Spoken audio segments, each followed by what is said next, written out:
Good morning. This is part 2 of my garden update. I did part 1 yesterday, July 13th, and now is July 14th. The reason I didn't end up doing it last night was it was pouring. I came out here to do it and it poured.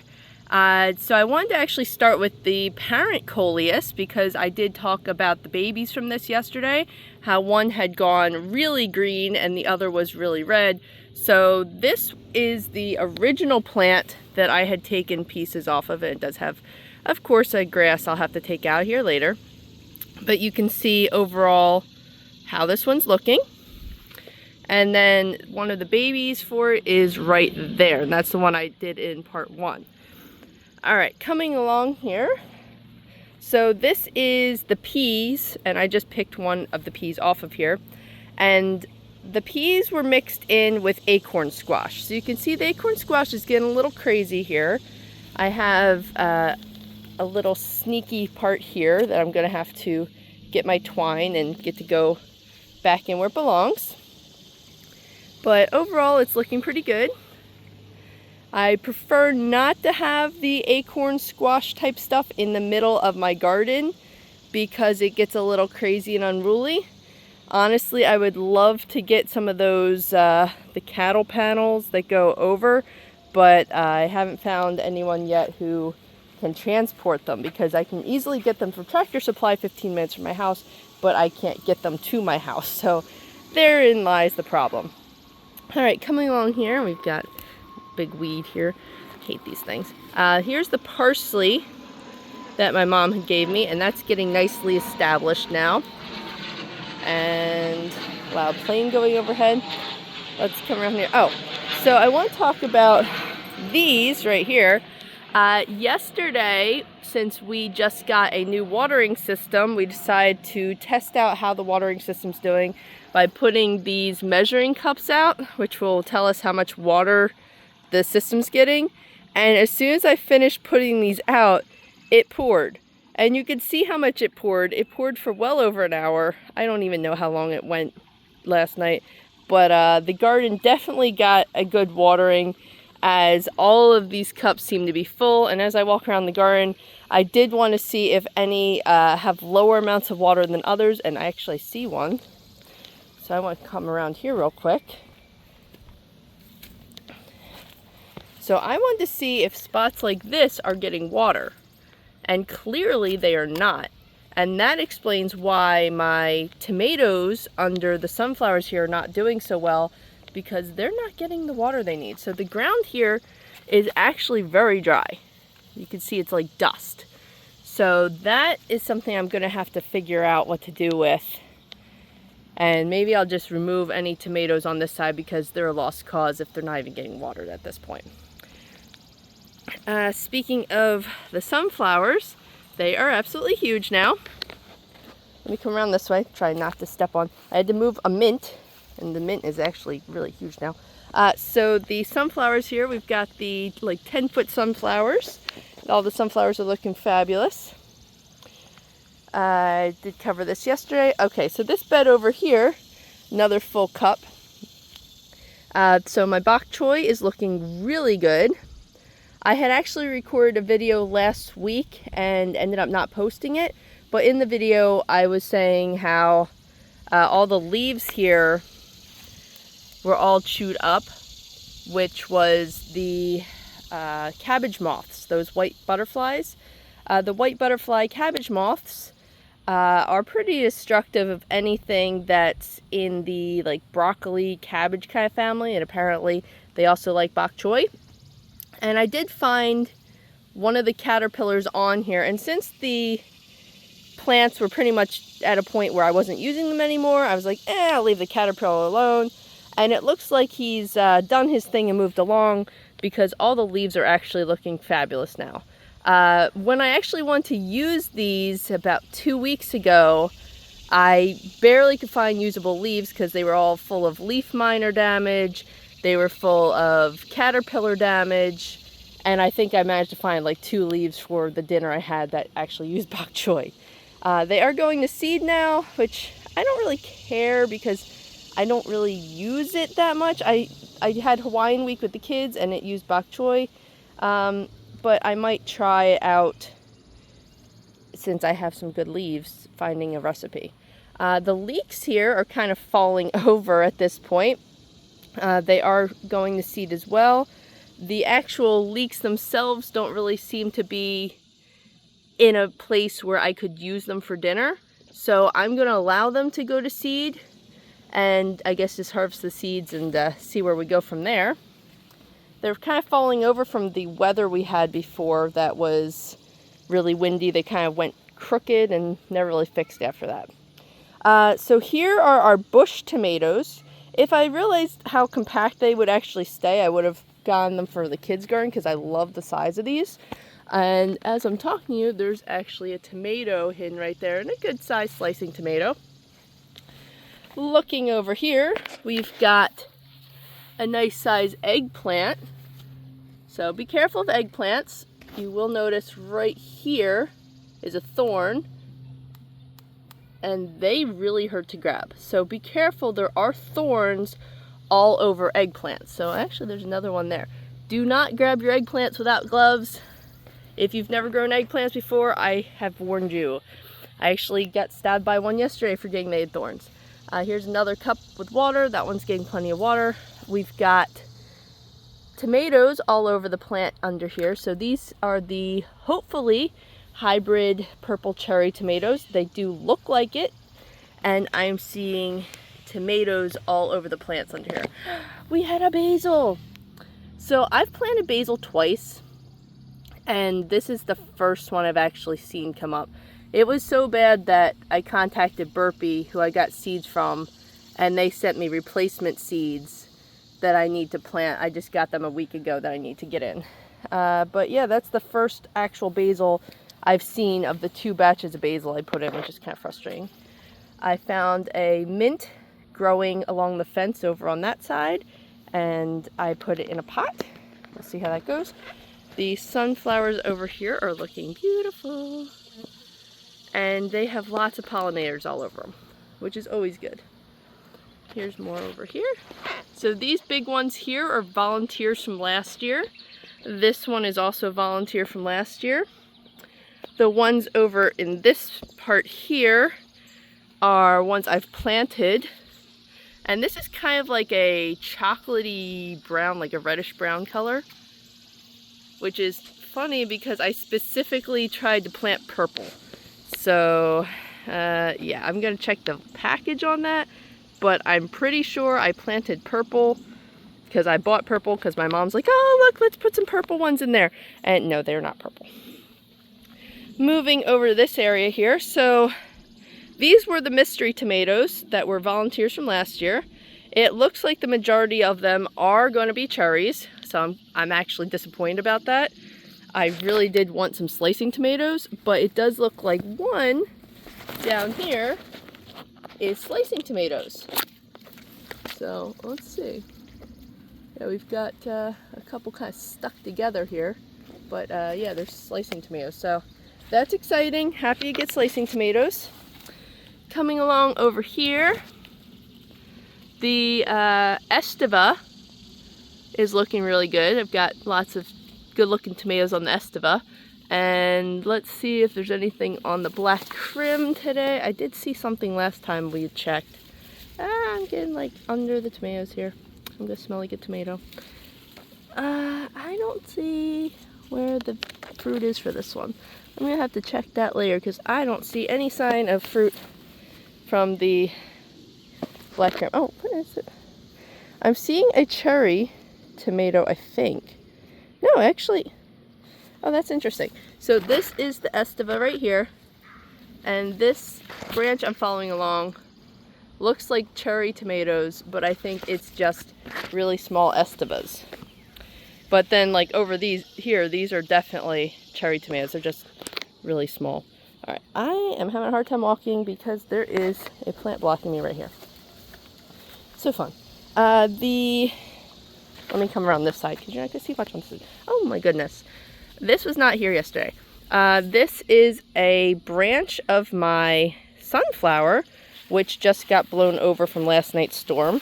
I am gonna attempt to prop that up a little bit just so I can walk, and hopefully it will recover. Kind of doubt it, but it might recover. Over here, we've got the hot cherry peppers. And I did harvest one red one in the past week, but you need a batch of them to actually do anything with them. My husband smokes them and stuffs them. So hopefully they will all go red around the same time, because I hate when they kind of are sporadic about that. Over here we've got the Romas. The Roma tomatoes are really producing well. I did notice when I was out here yesterday that there is a little bit of blossom end rot starting, so the best thing to do for that is go get yourself some knockoff Tums from the store for cheaper than actual Tums, and you mix that in with water. Like, you kind of crush it up, mix it in with water, and then use it to water your plants. I am seeing the first sign of a red one, but let's pull that since it's no good. Where did it go? Alright, so this is blossom end rot. They kind of ripen faster than your regular tomatoes, so if you see one going red faster than the other ones, that's a sign that you should probably check on it. Let me fix my camera here. And that is blossom end rot. That is what needs the calcium. So normally what happens with tomatoes is in the heat of the summer, it helps, it keeps the calcium in the soil from being properly absorbed in, because the heat and the dehydration kind of does that. I mean, in this case, they're not dehydrated, but the heat messes with them with the calcium, so they can use the extra boost. Also, something to be aware of, Romas just seem to be prone to this. This is my second year growing like a Roma patch, and Romas are the first thing to have these issues, versus the other tomatoes, they really didn't have an issue. So I think Romas are just predisposed to having blossom end rot issues if you're growing them. I'm gonna throw that out of my garden. All right, we've got some more volunteer tomatoes, or not tomatoes, more volunteer sunflowers hanging out over here, and they're looking really good. I want to see the faces of this one over here. Let's turn you so we can see. So these ones ended up more yellow. Oh, although this one's got the color in it. I really like how the ones I got this year have the little bit of color in the faces. They're not just straight yellow. It just is happy. It's something I enjoy. I've got one of my mint plants hanging out in the pathway here. It did used to be there, right here, and I had to move it. This appears to have been raspberry. They are red berries. At least I think they're raspberry. I don't know. The birds ate all of them, so I haven't seen any. I did see a little red berry kind of in the back of things the other day, but I couldn't really tell exactly what it was. Going back to the rain cup thing, so this rain cup is below a sunflower, and you can see the significant difference in how much water this spot got. So I really do like the fact that I put these out before it rains so that I can get this information. All right, so we've got quite a few random tomatoes that came up here. And I did pull some out yesterday. I actually had some there. And I did prop one up on the fence because I'm like, fine, you're not bothering me if you're up on the fence. But these other ones over here are getting a little crazy and they're crowding the eggplant, and I don't really like that. So as much as I don't like removing extra tomatoes, it's getting a little too much. There's a cherry tomato over here, and I think like part of this is the cherry tomato, but like over here, that's this random thing that came up on this side that I'm gonna have to remove. To give you an idea of how much rain we've been getting, there are mushrooms growing in the garden. So, yay. My phone is starting to get a little hot, so let me try and get through here faster before I overheat again. So there's another rain cup that is pretty much full under the zucchini. I do have a zucchini here that I can pick, which I'm going to grab after this video because I'm going to get my gloves on so I don't get all poked. So the zucchini I've been having issues with, where if I go down here and look, there's a lot of rot. So there's like a rotting zucchini there. And I pulled off at least 4 rotting zucchini. There's a lot of leaves. Let me see if you can see. You can see this leaf right here is dead on the ground, and there's actually bug damage. Let me see if I can get over a little further here. Zoom in. So if you can see the stem here, the stem has bug damage. And this one too, you can see, is not looking great. It's got some rot going on. This has some like bug damage. That's not looking good. So I probably am not going to get all that much zucchini this year. And you gotta also watch out for, can you see this is fuzzy mold on this flower that fell off? Like, it's literally black fuzziness.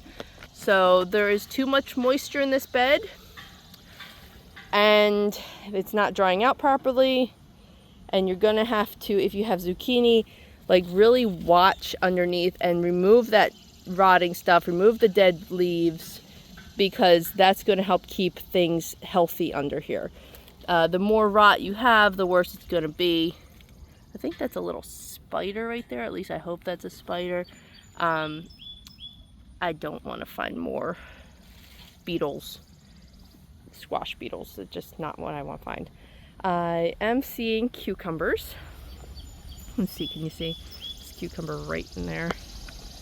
Cucumber right in there. So I have several cucumbers in the house. I have several cucumbers it looks like I'll be able to harvest in here. And I think I'm getting more cucumbers than my kid is going to be able to just straight up eat. So I'll have to look into doing a batch of pickles once I hit the weight. I think half a batch of pickles is about 4 pounds. Full batch of pickles was like 8 pounds, yada yada. So I'll have to take a look at that. And there's actually a cucumber right on the ground right here. So I can show you. Hanging out on the ground there. And there's another rogue volunteer tomato. So part of the reason I had stuck this zucchini back here was thinking that I'd still be able to get around my garden and like maintain things, not thinking that it would full on climb into the path and be a problem here. So that's fun. I can't go this way at all.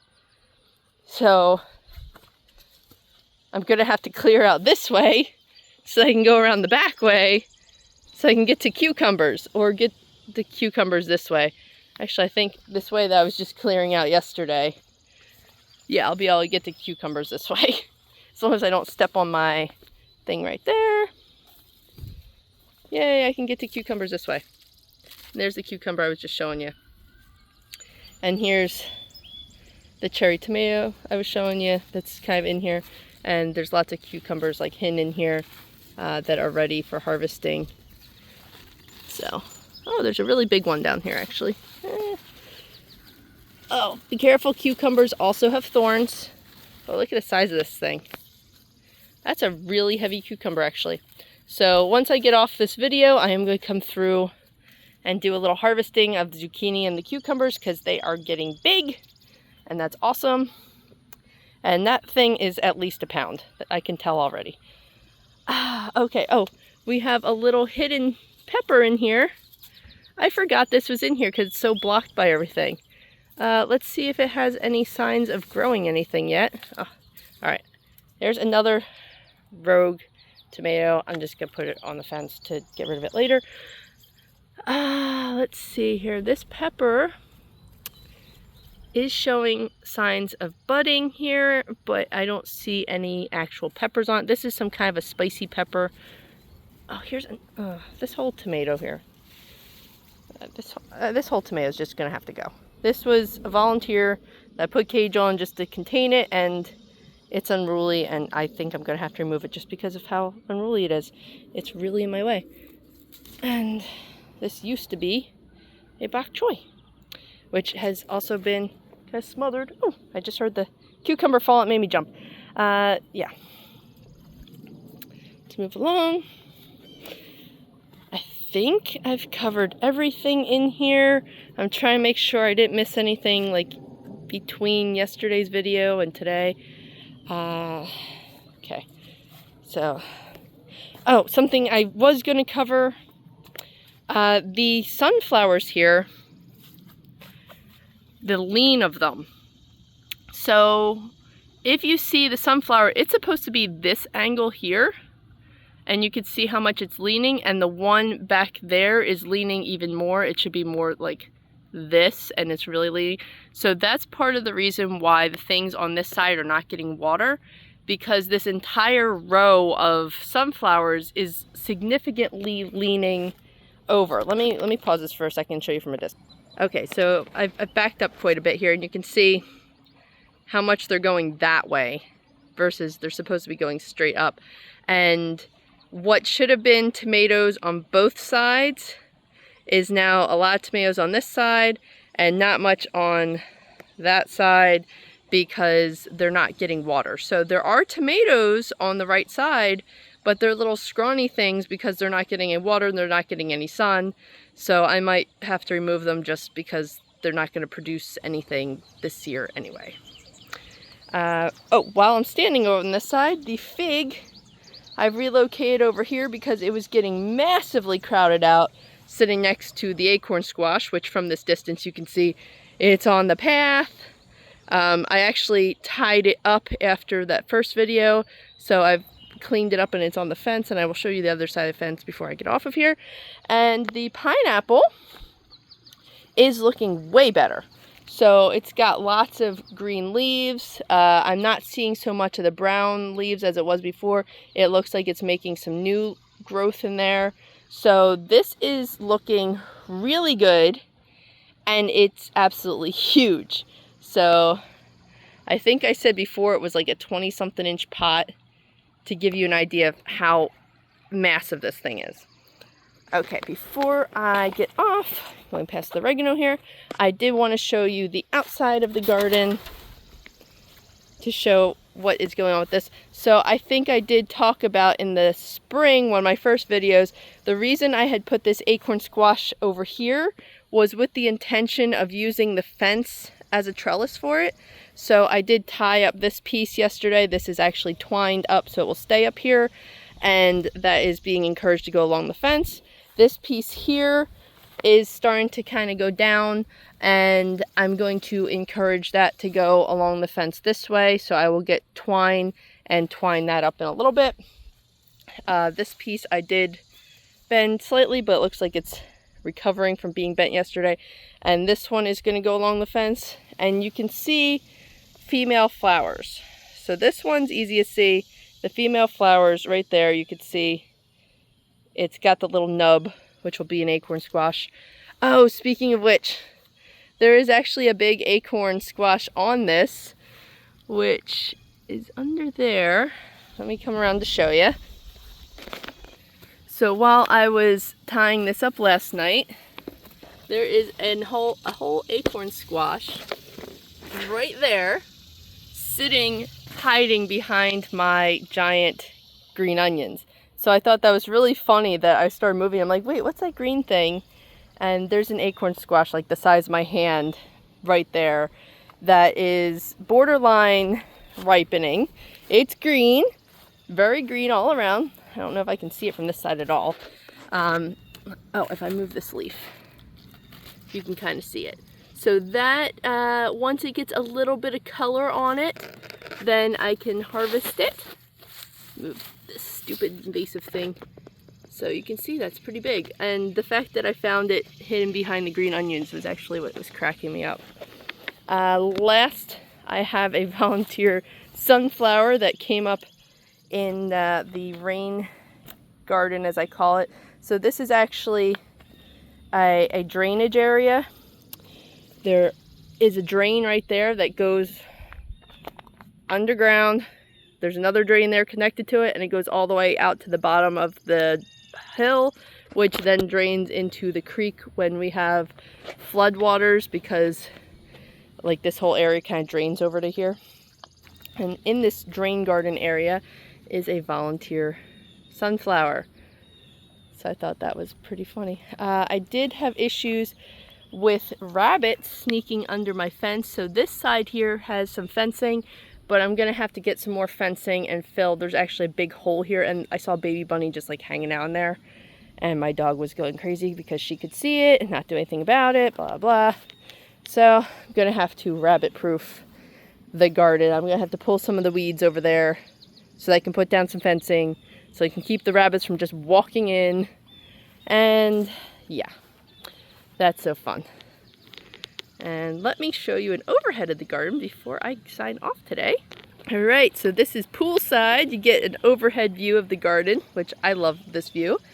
If you enjoy following along with our weekly updates, which sorry I missed last week, but I do intend to do weekly updates, please subscribe, like this video if you've enjoyed it, and have a great day.